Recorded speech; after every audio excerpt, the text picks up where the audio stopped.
श्री सोमनाथाय नमः। ॐ श्री मल्लिकार्जुनाय नमः। ॐ श्री महाकालेश्वराय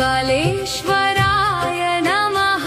ॐ श्री ओंकारेश्वराय नमः। ॐ श्री केदारनाथाय नमः। ॐ श्री भीमाशंकराय नमः। ॐ श्री काशी विश्वनाथ